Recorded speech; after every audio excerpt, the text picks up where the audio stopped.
Minha esposa pediu dinheiro para promover sua carreira, mas usou para encontrar o amante. Então eu me certifiquei de que ela me pagasse de volta e me vinguei tirando tudo dela. Acho que minha esposa está me traindo, mas não sei como provar. Então, estou aqui precisando desesperadamente de conselhos de qualquer pessoa que possa descobrir isso. Meus familiares são relativamente conservadores, e não é o tipo de coisa que eu gostaria de levar até eles, especialmente porque sei que os conselhos deles seriam intensos demais para eu realmente seguir. Para começar, eu, homem, 33 anos, sou casado com minha esposa, Tommy, mulher, 32 anos, há 6 anos. Desde o momento em que nos conhecemos, ficou claro que ela queria fazer parte do mundo corporativo, e eu fiquei feliz por ela quando conseguiu um cargo em marketing em uma empresa bem conhecida. Ela começou em um cargo júnior, mas ao longo dos anos, com muito esforço e dedicação, conseguiu subir bastante na hierarquia. Eu realmente fiquei feliz por ela. O problema que enfrento agora é que não consigo mais me sentir tão bem com seus avanços na carreira porque algo simplesmente parece errado para mim. E não sei o suficiente para chegar a uma conclusão sólida sobre ela ou sobre as partes da vida dela que não posso ver. Sempre a vi como uma mulher apaixonada, do tipo que se concentra apenas em um homem, o parceiro dela. Mas temo agora que sua exposição a pessoas que levam uma vida acelerada possa tê-la corrompido de alguma forma. Ela me disse que haveria uma conferência em breve. Como alguém que sempre tenta aprender marketing, queria participar. O problema é que aconteceria em outro país. Ela realmente queria ir e estava confiante de que sua empresa lhe daria folga remunerada especificamente para isso, mas não cobriria o custo, já que ela já havia participado de uma conferência semelhante mais cedo no ano, paga integralmente pela empresa. Ela me pediu o dinheiro para ir. Queria voar de classe executiva, já que tinha se acostumado com isso, e provavelmente ficaria em um hotel de alto padrão, então pediu $3.000. Normalmente ela tem o próprio dinheiro, mas tinha acabado de dar entrada em um carro novo. Eu sabia que ela estava meio apertada e não queria deixar a conta no vermelho antes do pagamento cair. É minha esposa, então não havia motivo para me preocupar muito com isso. Uma vez que recebesse o salário, em poucos dias, deixou claro que me pagaria de volta, e tudo bem. No geral, eu não estava preocupado. Mas, aleatoriamente, me ocorreu um dia que, mesmo tendo comprado um carro novo, era difícil explicar por que ela não poderia sacar $3.000. Ela era alguém do mundo corporativo que sabia lidar bem com dinheiro. Na última vez que falamos sobre finanças, ela tinha uma boa quantia guardada. Mesmo após o valor da entrada, não conseguia entender por que precisava me pedir dinheiro para a viagem. Perguntei a ela sobre isso e, talvez fosse só impressão minha, mas ela pareceu evasiva. Não quis admitir exatamente quanto tinha na conta, mas disse que o pagamento da entrada havia realmente pesado, o que eu já sabia. E então acrescentou que um parente tinha pedido ajuda financeira. Ela não mencionou isso da primeira vez. Escolhi não continuar perguntando, porque chegaria a um ponto em que ficaria óbvio que eu não acreditava nela, e achei que ela tinha o direito de não se sentir vigiada, especialmente porque eu estava me baseando apenas em uma sensação. Em outro dia, quando falávamos sobre a conferência, perguntei se alguém que ela conhecia iria. Não perguntei com segundas intenções, porque, se você vai a outro país, seria bom não estar sozinho nas atividades do evento. Notei hesitação antes dela dizer que não conhecia ninguém que estaria lá. Não era uma pergunta que exigia pensar. Não fazia sentido ter que refletir para responder.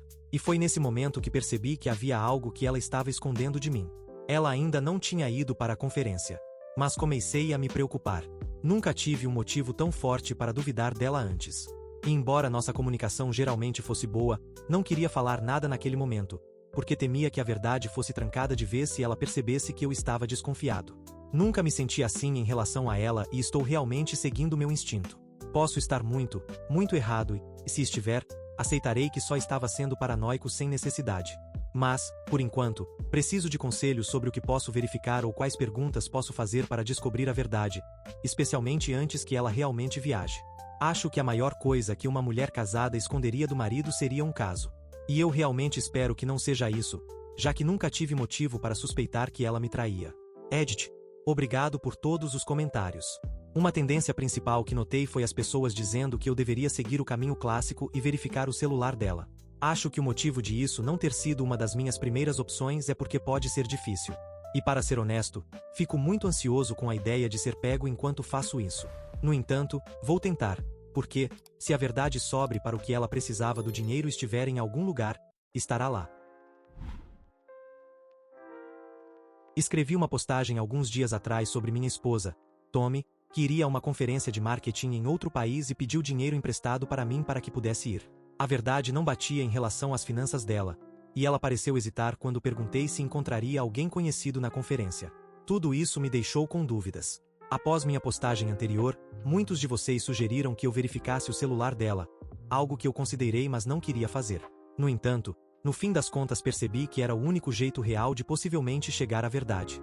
Então, eu fiz isso. Levou um tempo, mas quando consegui, faltavam cerca de 5 dias para a conferência que ela deveria ir. Precisei me esgueirar até o lado dela na cama para pegar o celular enquanto ela dormia. Escolhi uma noite em que ela tinha tomado algumas taças de vinho, porque sabia que isso a deixaria menos propensa a acordar. Não sei porquê, mas o primeiro lugar que resolvi olhar foi nos e-mails dela. Como alguém que leva uma vida muito corporativa, parecia lógico que ela pudesse tentar se corresponder com o parceiro do caso por e-mails, se ele existisse. Não vi nenhuma evidência dele lá, mas vi as reservas do hotel, do voo e também a inscrição na conferência. Naquele momento, fiquei tentado a largar o celular dela, porque tudo parecia alinhar-se ao que ela havia me dito. Mas fui direto para as mensagens também. E foi quando fiquei feliz por não ter desistido da busca. Havia uma conversa com um cara salvo como Derek. Passei por boa parte da conversa e não encontrei nada sexual entre os dois, mas ficou claro que eles estavam falando sobre a conferência para a qual ela iria. E parecia que ele também iria, porque ela disse a ele o dia e a hora em que chegaria naquele país, além do hotel em que ficaria hospedada. A conversa não tinha nada relacionado a trabalho quando rolei até o início, e era óbvio que eles não se conheciam há mais de 6 meses. Ele não era colega de trabalho, nem alguém que eu conhecia. Não fazia sentido que ele precisasse saber tantos detalhes da viagem dela. Instantaneamente suspeitei que ele iria à conferência com ela. Não sabia quem ele era, mas tinha certeza de que havia algo errado e que ela não deveria estar falando com ele, mesmo sem ter mensagens íntimas no histórico. Eu queria saber se havia algo acontecendo entre eles antes de ela viajar, porque queria impedir, caso houvesse. Porém, desde a minha última postagem, acho que mudei de ideia sobre isso. O que eu tenho não prova nada. Não vale a pena permanecer em um relacionamento se você acha que sua parceira está te traindo. Já tenho problemas de confiança e prefiro investir minha energia em provar isso de forma definitiva para que eu possa terminar de vez. Quero ter certeza de que realmente há um caso acontecendo.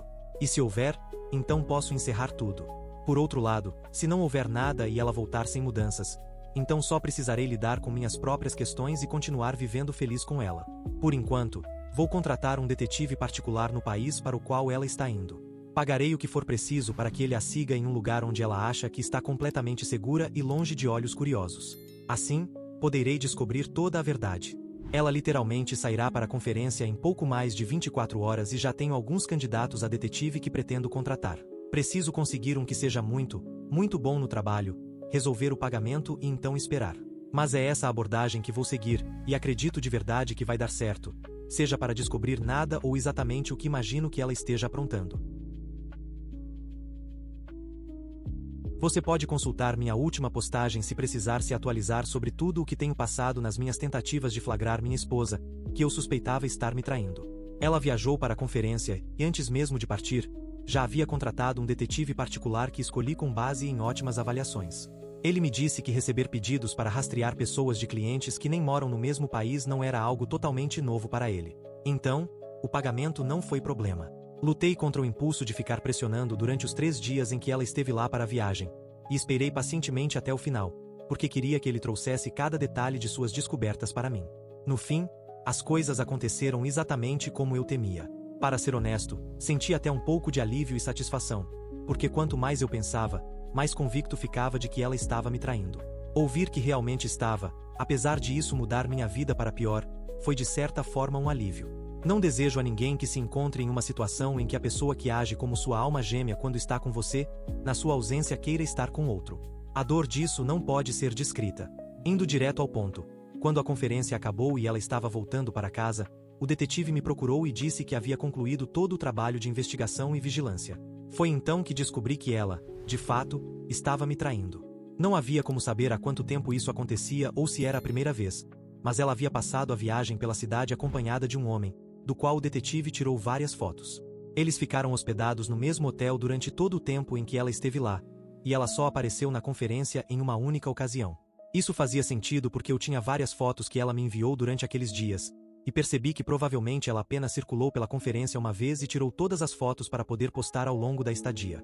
Eles passaram os dias indo a museus, restaurantes e fazendo compras.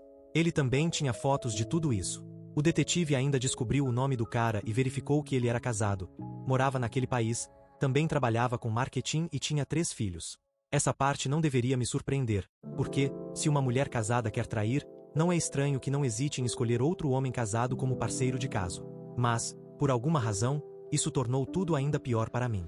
Ele me informou que a avaliação dele sobre a situação era de que a conferência serviu apenas como desculpa para ela encontrar o amante. Não parecia haver indício algum de que ela tivesse realmente planejado participar da conferência e depois mudado de ideia. Nunca fiquei tão furioso na minha vida. Agradeci ao detetive o mais rápido que pude, porque sentia a raiva crescer a cada segundo em que continuava naquela ligação. Não acho que consigo explicar como é confirmar que sua parceira está te traindo. Especialmente quando você descobre todas as mentiras que ela construiu para conseguir fazer isso sem você perceber. Quando você percebe que sua esposa não tem nenhum problema em mentir para você, torna-se impossível confiar nela novamente. E para mim, foi isso. Não era mais possível confiar nela. E mesmo que eu fosse fraco o suficiente para pensar em perdoá-la, aquilo já era razão suficiente para não aceitar. Quando ela voltou, estava de ótimo humor. Perguntei como foi a conferência, e ela respondeu como se realmente tivesse ido. Disse que aproveitou algumas horas livres para fazer compras, e me deu alguns presentes, incluindo uma carteira de uma marca de grife. Eu disse que não precisava, mas ela estava toda sorridente, dizendo que nunca era demais para o bebê dela. Fiz o possível para disfarçar meu humor, mas assim que pude comecei a procurar advogados de divórcio. Quando encontrei um bom, enviei um e-mail para marcar uma reunião o mais rápido possível. Continuei fingindo o máximo que pude até que os papéis do divórcio ficassem prontos. Foi em um fim de semana que a confrontei. Trouxe à tona novamente o assunto da conferência, o que certamente a pegou de surpresa, já que havíamos basicamente deixado isso para trás. Perguntei vários detalhes sobre como tinha sido, e ela falou bastante para tentar passar a impressão de que tinha participado mesmo. Então, muito casualmente, disse a ela que estava mentindo. Acho que o jeito casual com que falei fez com que ela ficasse na dúvida se tinha ouvido certo. Repeti a frase, e ela não respondeu nada. Eu sabia que as engrenagens estavam girando na mente dela, tentando descobrir quanto eu sabia ou como tinha descoberto, mas não ia revelar isso. Disse apenas que não precisávamos falar sobre o assunto e entreguei a ela os papéis do divórcio. Conversar sobre aquilo só serviria para alimentar minha curiosidade, me dando desculpas ou justificativas para as escolhas dela.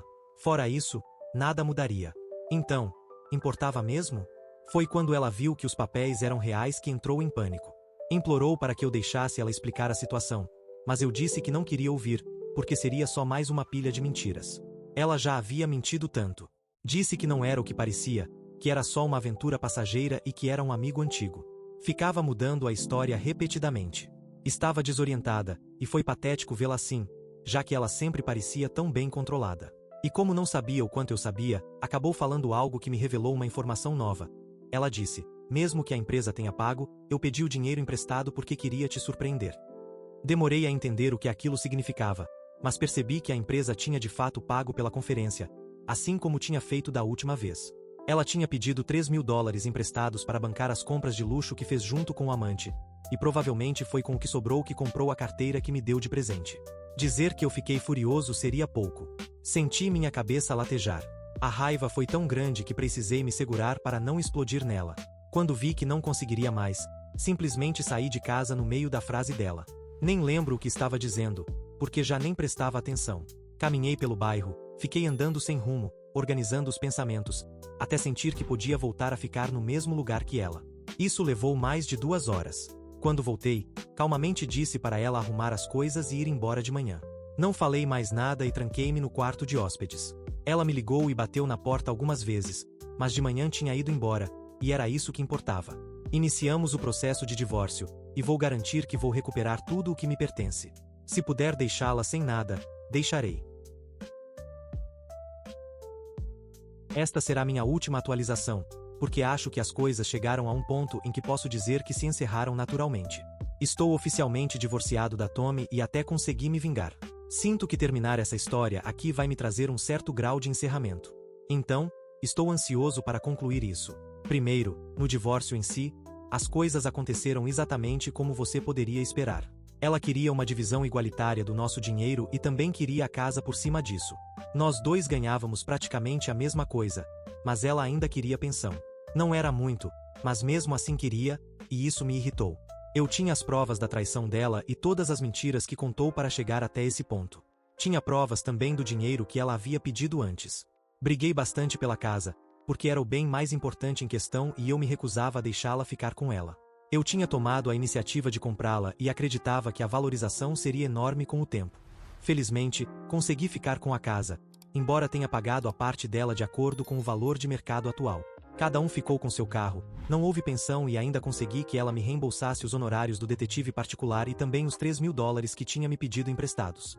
Fiquei também com a carteira de grife, já que ela me deu de presente. Depois do divórcio, a próxima coisa que fiz foi enviar todas as provas que tinha para a esposa do homem com quem ela me traiu. Eu tinha o nome completo dele e sabia como ele era fisicamente, então não precisei nem acionar o detetive de novo para encontrar a esposa dele. Enviei uma mensagem bem longa explicando tudo. Demorou um pouco para ela responder, mas quando respondeu disse que não estava surpresa. Contou que ele já era assim antes do casamento, mas afirmava ter mudado. Ela tinha suas suspeitas. Agradeceu por eu ter contado e disse que estava acabando tudo com ele. Não sei se vai acabar perdoando, como já tinha feito antes, mas no fim das contas, isso não importa para mim. A última coisa que fiz foi denunciá-la para a empresa. Além de ter usado o tempo de trabalho para um caso extraconjugal, ela basicamente desperdiçou o dinheiro da empresa, que havia pago para ela ir à conferência, onde ela não passou mais do que 40 minutos, segundo os registros das fotos. Disseram-me que a situação seria investigada e, semanas depois, ela foi demitida. Era boa no que fazia, mas não era insubstituível. Quando ela me ligou perguntando se eu tinha algo a ver com a demissão, disse que não. Será que ela achava mesmo que a empresa não tinha como perceber que sua única representante não compareceu ao evento para o qual foi enviada? Ela disse que tinha certeza de que fui eu. E eu respondi que, mesmo que tivesse sido, não havia nada que ela pudesse fazer a respeito. Ela merecia sofrer muito mais do que apenas perder o emprego. Ela basicamente roubou da empresa, então suas referências profissionais agora são inúteis. E isso me faz sorrir. Estou feliz por estar livre dela e desta parte da minha vida. Terei que me esforçar para me curar totalmente disso, mas já estou nesse caminho. E por isso, sou grato. E isso é tudo por hoje. Se gostou, deixe um like e inscreva-se para não perder nenhum vídeo novo, e assista mais clicando no vídeo que está aparecendo agora. Até a próxima. Cuidem-se.